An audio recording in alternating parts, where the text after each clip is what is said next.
most songs have a given beat, and the melody takes on a specific rhythm on top of that beat. Now the harmony, that is the chords, also takes on a specific rhythm, and this is called, naturally, the harmonic rhythm.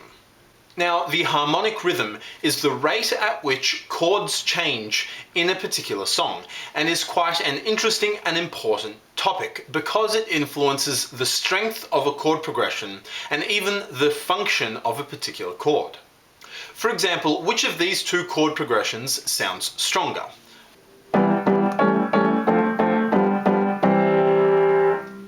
Or this one?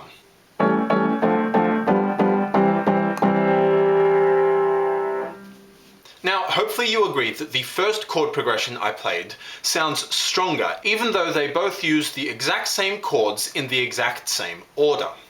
And there is a reason for this, which I'll go into in a moment.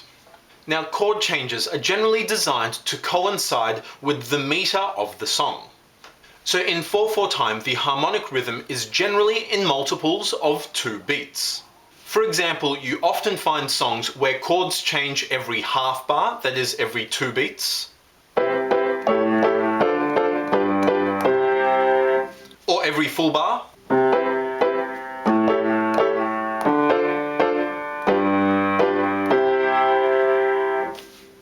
or songs that change chords every 2 bars, or every 4 bars, or every 8 bars, or perhaps even longer, especially for modal and fusion jazz songs, where the harmonic rhythm can even completely stop, which essentially means there are no chord changes. You're just sitting on the same chord for the entire song.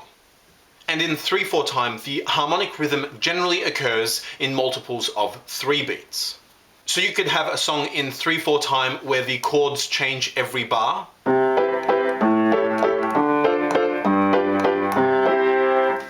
or a song again in 3/4 time where the chords change every 2 bars or every 4 bars, and so on. And in more odd meters, the harmonic rhythm isn't necessarily symmetrical. Like in 5/4 time, the split is often 3 beats and then 2 beats, like in the song Take 5. 1, 2, 3, 1, 2, 1, 2, 3, 1, 2, and so on. And in 7/4 time, the split is often 4 and 3. Right, so the harmonic rhythm is literally just how often chords change in a particular song. And so each chord change, or each beat of the harmonic rhythm, can be allocated a particular strength, or you could compare the relative strengths of each particular chord change. And the general pattern goes as follows. The first chord is very strong, the next chord is weak, the next chord is strong, and then the next chord is very weak, and then it repeats. It goes back to very strong and the cycle repeats. And so very strong is greater than strong, which is greater than weak, which is greater than very weak. And now, as I mentioned before, the harmonic rhythm affects how strong a particular chord progression is, or more specifically, it affects how strong a cadence is. And the most common cadence is a 5/1, or a perfect cadence. And so a cadence sounds stronger if the 5 chord, if the dominant chord, is on a relatively weaker beat than the tonic chord. So for example, you could have very strong, weak, strong. Or you could have very strong, weak, strong, very weak, strong. Or you could have very strong, weak, strong, very strong. And in that last example, the very weak beat is a kind of phantom or ghost harmonic rhythm beat that isn't actually played. And so in each of those examples, we see that the G7 chord, the dominant chord, is played on a relatively weaker harmonic rhythm beat than the tonic chord that it's leading to.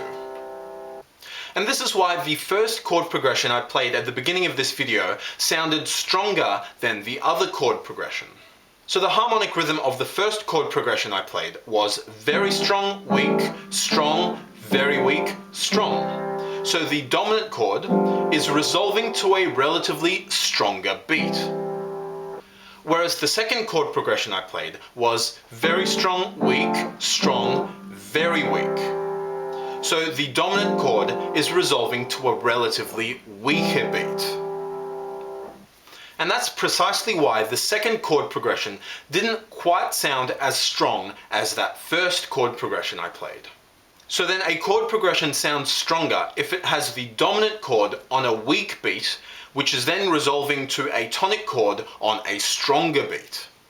And so if you have a look across various jazz standards and any genre really, you'll find that in most cases, in say 95% of cases, the dominant chord is on a relatively weaker harmonic rhythm beat than the tonic chord that it's leading to. And in fact, the location of that dominant chord in relation to the harmonic rhythm can even affect the function of the dominant chord. That is, the usual function of a dominant chord is to resolve down a fifth to the tonic chord. That is, the G7 feels like it wants to move and resolve to the C major 7. And that was precisely the case with that first chord progression that I played. So the function of G7, that is, its whole purpose or point in life, is to move down a fifth to get to the C, to get to the tonic chord. Now, a blues, for example, generally uses dominant chords that don't function like dominant chords. That is, the first chord of a blues doesn't feel like it needs to resolve down a fifth.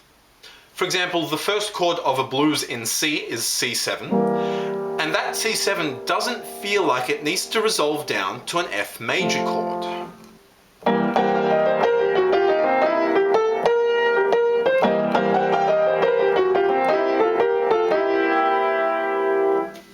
I was playing a C7 in my left hand, and it didn't feel like it really needed to move to that F major 7. That is, the C7 wasn't functioning like a dominant chord. It didn't have a dominant function. Now this is partially because the dominant chord, the C7, is played on beat 1, which is the strongest harmonic rhythm beat there is. So it doesn't sound cadential, it doesn't sound like a cadence that needs to move to a tonic chord. For a dominant chord to sound like it's in a cadence, that is, it's the 5 of a 5-1 chord progression, it generally needs to be on a weak harmonic rhythm beat. Now there are other reasons why a blues dominant chord doesn't sound functional, like the fact that it uses the blue note, a flat 3, or a dominant 7 sharp 9, and the sharp 9 doesn't really have that same tendency to resolve down a fifth to the tonic. But the fact that it's played on the strongest harmonic rhythm beat also plays an important part.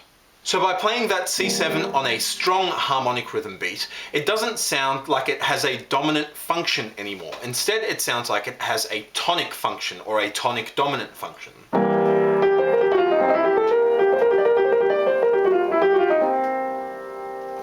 And so to extend this further, the most common chord progression found in jazz is a 2-5-1.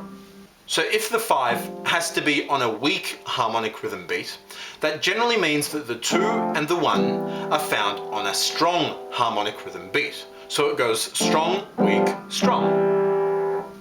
And that's precisely what we found with that very first chord progression I found, where it was very strong, weak, dominant chord, strong 2, weak 5, strong 1.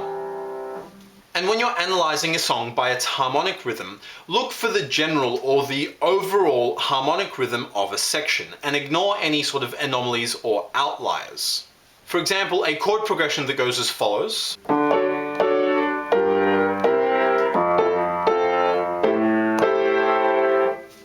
Now that chord progression there has a harmonic rhythm of 1 full bar.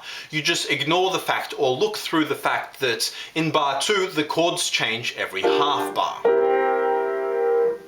The fact that for the majority of that chord progression the chords change every bar, except for that one anomaly, that one outlier in bar 2, means that the harmonic rhythm is a full bar. Similarly, a chord progression that looks like this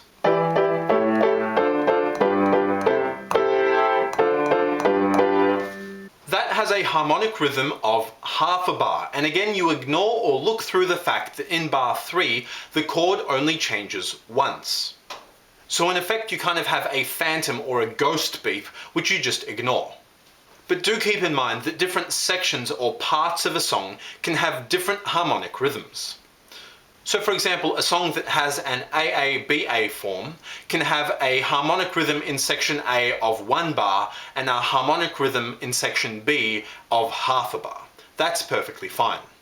So then if you're composing or if you're reharmonizing a jazz song, the harmonic rhythm is something that you should pay attention to and should keep in mind.